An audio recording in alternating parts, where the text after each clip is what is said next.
अस्सलाम वालेकुम वरहमतुल्लाहि वबरकातुहू। दोस्तों, अजीजों, हम सफ़र साथियों, आज आपसे इस वीडियो के ज़रिए से रूबरू हो रहा हूँ अब्बासी महासभा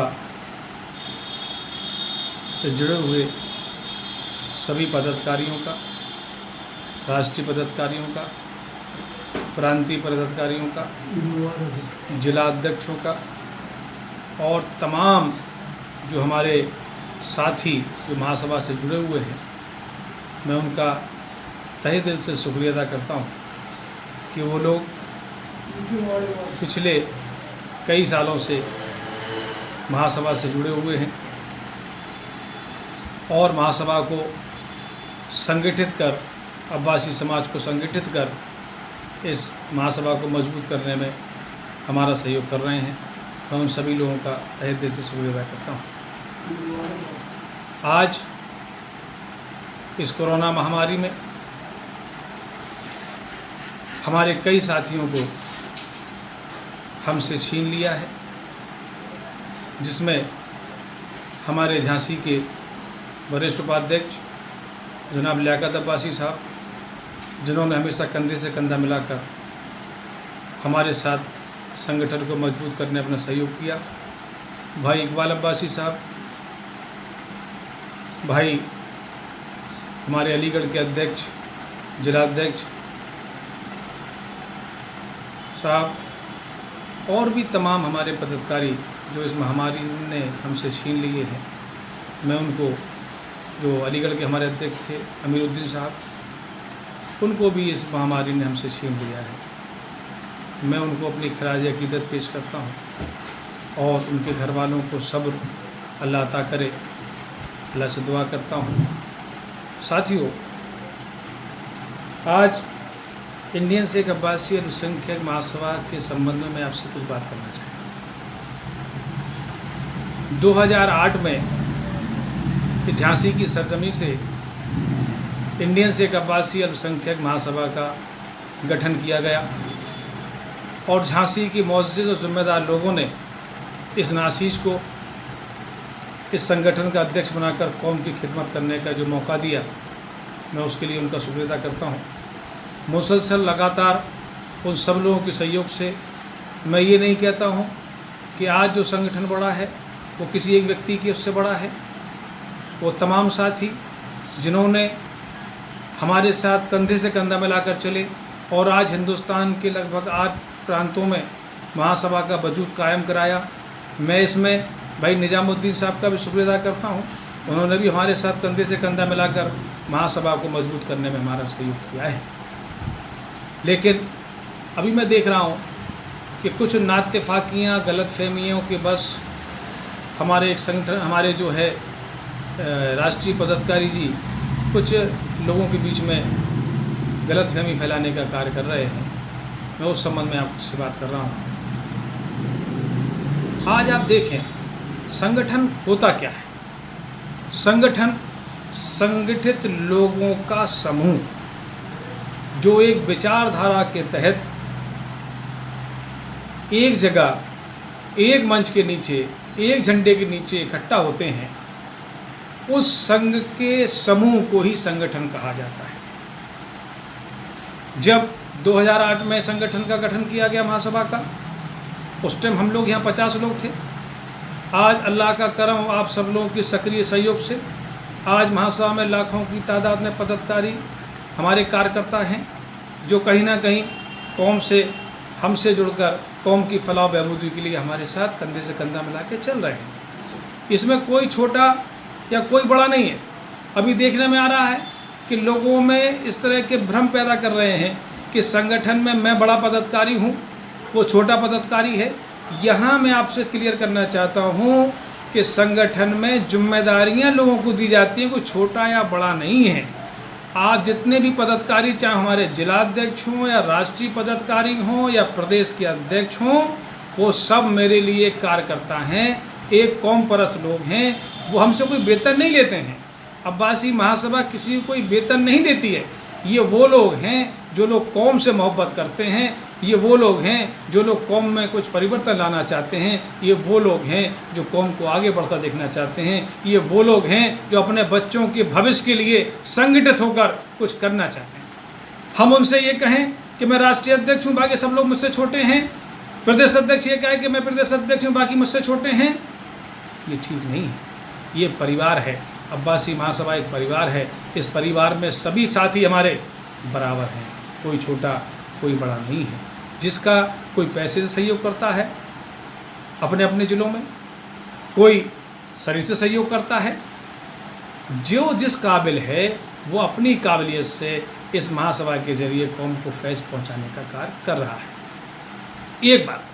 दूसरी बात, अभी हमसे हमारे कई साथियों ने कहा कि अब्बासी महासभा ने कुछ नहीं किया, अब्बासी महासभा क्या कर रही है, अब्बासी महासभा ने कुछ ज़मीनी काम नहीं किए हैं। मैं मानता हूँ, एक्सेप्ट करता हूँ, ज़मीनी काम हमने नहीं किए हैं। हमने क्या किया बता रहा हूँ। हमने ये किया कि जो सोती हुई अब्बासी समाज थी, इस सोती हुई अब्बासी समाज को जगाने का काम अब्बासी महासभा ने किया। दोस्तों अजीजों, ऐसे कई शहर, कई ज़िले, कई प्रांत हैं जहां लोग अपने नाम के साथ अब्बासी लिखने में शर्म महसूस किया करते थे। आज हमारे नौजवान साथी सीना ठोककर फ़ख्र के साथ कहते हैं कि हम अब्बासी हैं, हम अब्बासी हैं। ये अब्बासी महासभा ने किया है। आज हम लोग तमाम पदाधिकारी, तमाम हमारे कार्यकर्तागण राष्ट्रीय स्तर पर एक दूसरे से मिलते हैं, राष्ट्रीय स्तर से स्तर पर एक दूसरे से सुख दुख में शरीक होते हैं। एक हमारा उत्तराखंड में रहता है, दूसरा हमारा राजस्थान में रहता है, एक हमारा महाराष्ट्र में रहता है, एक हमारा जो है उत्तर प्रदेश में रहता है, एक हमारा दिल्ली में रहता है।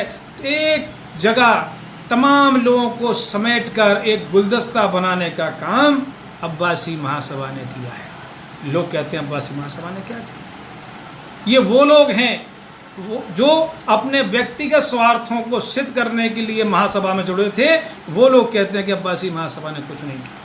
आज हमें इस बात को कहती बड़ी खुशी हो रही है कि आज अब्बासी महासभा के बैनर पर हजारों बेटियों के हाथ पीले करने का काम अब्बासी महासभा ने किया।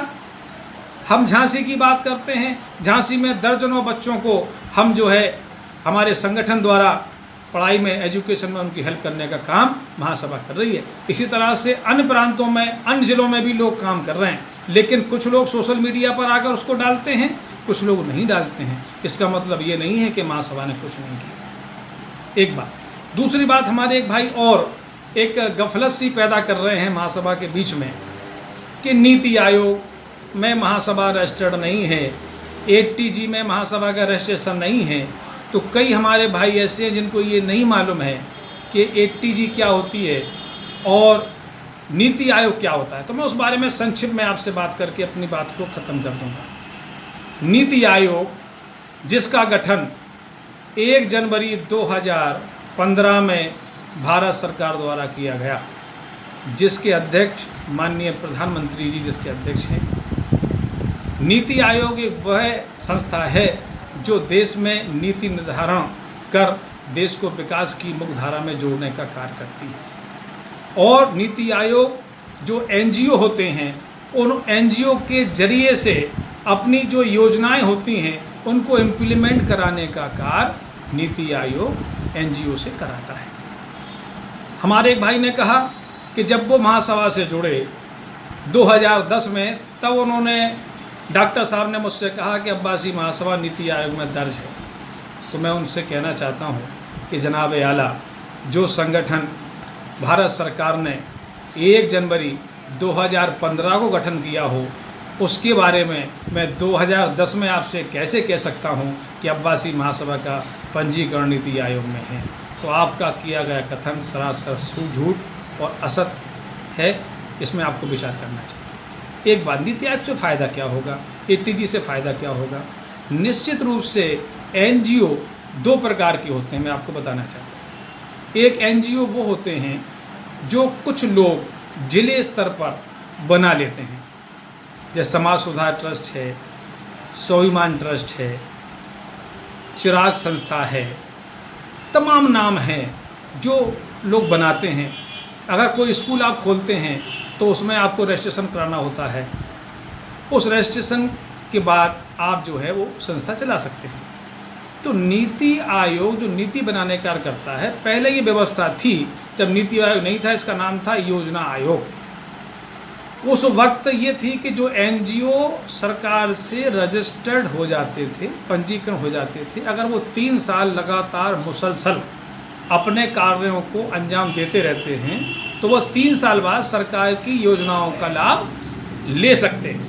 ठीक है, तो इसमें नीति आयोग में जाने की, रजिस्ट्रेशन कराने की कोई भी आवश्यकता या नीड नहीं थी, क्योंकि उस टाइम योजना आयोग था। 2015 में इसको नीति आयोग पर इसका नाम रखा गया और इसको जोड़ दिया गया। अब यहाँ बात दूसरी आती है कि आखिर महासभा को इससे क्यों नहीं जोड़ा गया। ये सवाल आप लोगों के मन में निश्चित रूप से आते होंगे। तो उसका जवाब ये है कि जो संगठन जाति के आधार पर रजिस्टर्ड होता है उस संगठन को सरकार की किसी भी योजना का लाभ नहीं मिलता है। यदि मिलता होता तो आज हिंदुस्तान का सबसे बड़ा एनजीओ अगर कोई है तो वो आरएसएस है। आप लोग गूगल पे जाके सर्च करें कि आरएसएस नीति आयोग में दर्ज है। आप ब्राह्मण महासभा है, गहोई महासभा है, कुशबा महासभा है, राइन महासभा है, बिसाती महासभा है, जितने भी संगठन जो जाति के आधार पर देश में कार्य कर रहे हैं उन एक भी संगठन का नीति आयोग में पंजीकरण नहीं है। क्यों? क्योंकि जो संगठन जाति के आधार पर रजिस्टर्ड होते हैं उनको सरकार की किसी योजना का सीधा लाभ प्राप्त नहीं होता। ठीक। दूसरा एक और एलिगेशन हमारे भाई ने लगाया, वो ये कि महासभा का रजिस्ट्रेशन 8TG में नहीं कराया गया। 8TG क्या होता है भाई? बहुत से हमारे भाई होंगे जो जानते होंगे, जो एनजीओ चलाते हैं, और जो लोग नहीं जानते हैं तो उनको मैं बताना चाहता हूँ। जब आपकी संगठन रजिस्टर्ड होता है तो रजिस्टर्ड संगठन के लिए सरकार द्वारा एक बैंकिंग व्यवस्था है 8TG। उसमें आपके खाते में लगभग लाखों रुपए होना चाहिए। पहले तो मुझे कंफर्म नहीं कितने लाख रुपए होना चाहिए, उसका एक क्राइटेरिया है कि अगर आपके एनजीओ खाते में इतने लाख रुपया है तो आप उसको भारत सरकार को 8TG में पंजीकरण करने के लिए आवेदन कर सकते हैं। इससे फ़ायदा क्या होगा?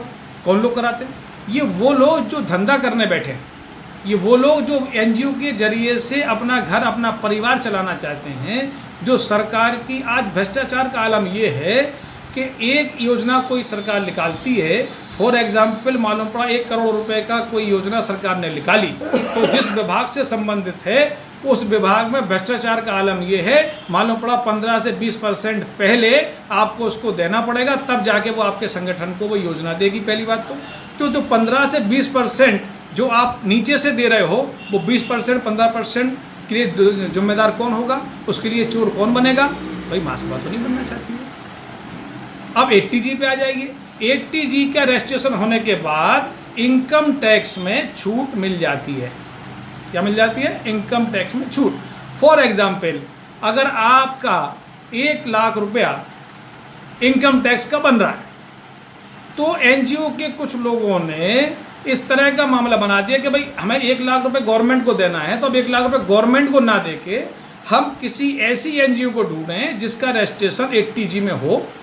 वह उन लोगों को वो 1 लाख रुपए का चेक उस एनजीओ के नाम देते थे और पीछे के दरवाजे से 80,000 या 90,000 रुपये से वापस ले लिया करते थे। अब एनजीओ को क्या बैठे बैठा 10,000 रुपये मिल गए, सामने वाले के 90,000 रुपये बच गए।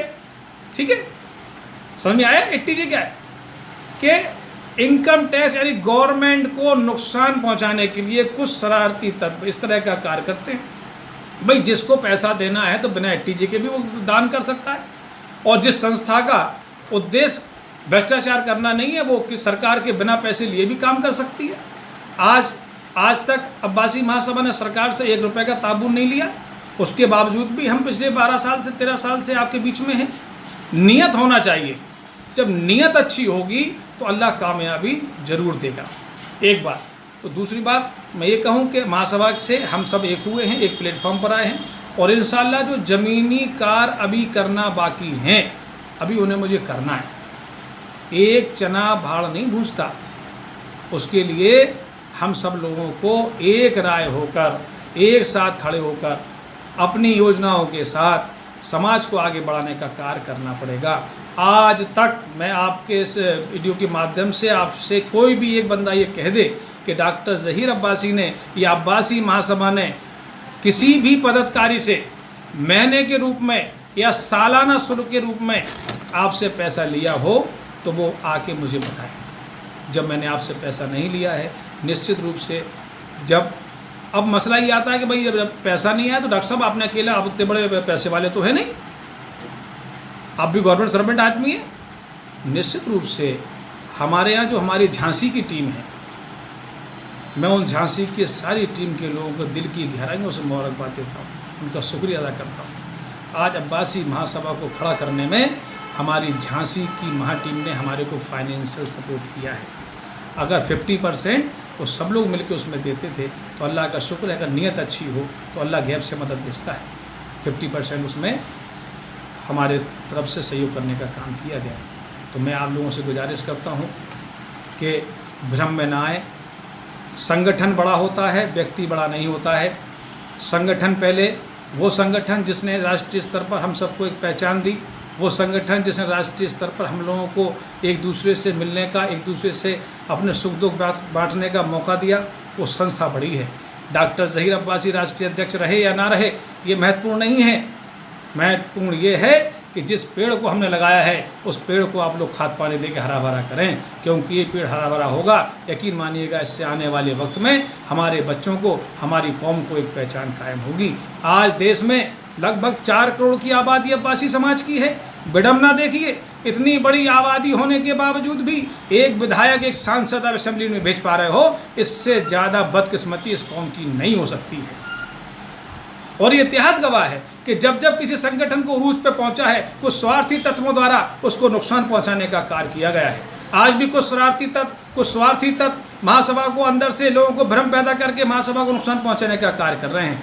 अब किसी भी दशा में ऐसे स्वार्थी तत्वों को महासभा बर्दाश्त बिल्कुल नहीं करेगी और वक्त आने पर ऐसे लोगों को चिन्हित कर कर महासभा से बाहर करने का कार्य बिल्कुल सुनिश्चित रूप से किया जाएगा। तो मैं आप लोगों से गुजारिश करता हूं कि दोस्तों अजीजों, ये छोटी सी ज़िंदगी है, कोई हमेशा के लिए यहाँ नहीं रहेगा। हम सबको यहाँ से छोड़ के जाना है, ये सब किराए का घर है, हम सबको जाना है। लेकिन कुछ ऐसा करके जाओ कि आने वाली नस्लें आपको कहें कि हाँ, हमने एक प्लेटफॉर्म, एक पेड़ महासभा के जरिए मिला था, जिसके माध्यम से हमने अपने लोगों को छाई में बैठने का उनको मौका मिला। तो मैं आपसे गुजारिश करता हूँ कि लोगों के बहकावे में ना आए। बिल्कुल निश्चित रूप से महासभा के साथ, जो लोग महासभा से मोहब्बत करते हैं वो महासभा के साथ जैसे चलते हैं वैसे चलते रहें। मैं अध्यक्ष रहूं या ना रहूं ये महत्वपूर्ण नहीं है। पद तो आते जाते रहते हैं, लोग भी संगठन में आएंगे, जाएंगे, जुड़ेंगे और संगठन चलता रहेगा, कारवां है। कल मैं भी नहीं हूँगा अध्यक्ष, कोई दूसरा अध्यक्ष बनेगा। इसका मतलब ये थोड़ा ना है कि भाई डॉक्टर साहब अब अध्यक्ष नहीं है तो डॉक्टर साहब को चाहने वाले लोग अलग खड़े हो जाएं। ऐसा नहीं है, ऐसा नहीं होना चाहिए भाई। ये तो लोकतांत्रिक प्रक्रिया है। आज मैं हूँ, कल कोई होगा, परसों कोई और होगा। आज कोई किसी प्रांत का प्रदेश अध्यक्ष है, यदि उसका कार्यकाल 5 साल का पूरा हो जाता है, अगर उसको हटाया जाए और वो ये कहे कि नहीं साहब मुझे हटा दिया गया, अब हम दूसरा संगठन बना लेंगे, हम अलग नाम से चलाएंगे, तो मैं समझता हूँ ये तो ठीक नहीं है, ये तो ठीक नहीं है भाई। कल कोई जिला अध्यक्ष था, आज वो राष्ट्रीय पदाधिकारी बन गया। कोई जिला अध्यक्ष था, कोई प्रदेश पदाधिकारी बन गया, कोई जिला पदाधिकारी था, शहर पदाधिकारी था, वो जिला अध्यक्ष बन गया। ये तो प्रक्रिया है, चलती रहेगी। जिम्मेदारियां घटती हैं, बढ़ती हैं, इसमें किसी को ईगो हट नहीं करना चाहिए। जिम्मेदारी के साथ हम सबको निभाना है। और जो लोग अपनी जिम्मेदारियों को निर्वहन नहीं कर पा रहे हैं तो स्वेच्छा से ऐसे व्यक्ति को अपने पद से त्यागपत्र दे देना चाहिए, क्योंकि अगर पानी एक जगह रुक जाता है तो वो गंदा हो जाता है। लिहाजा पानी का कार्य है कि वो बहता रहे।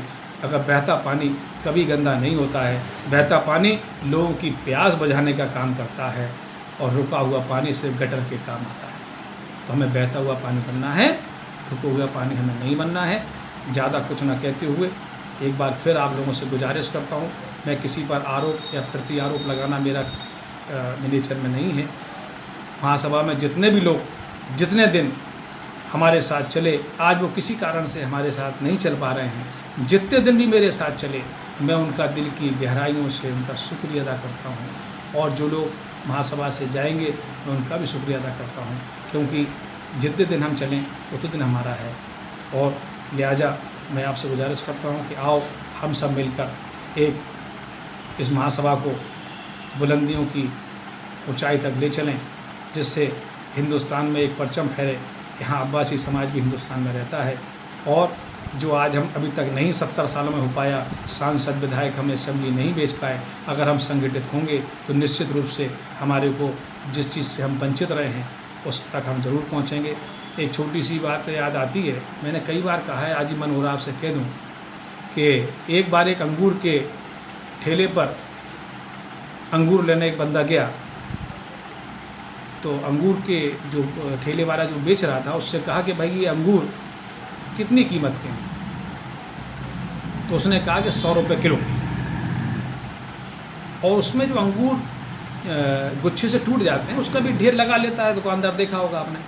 तो वो बगल में ढेर लगा था अंगूर के गुच्छे से टूटे हुए अंगूर का, तो उसने पूछा कि भाई ये अंगूर कितने के हैं? तो उसने कहा 25 रुपये किलो।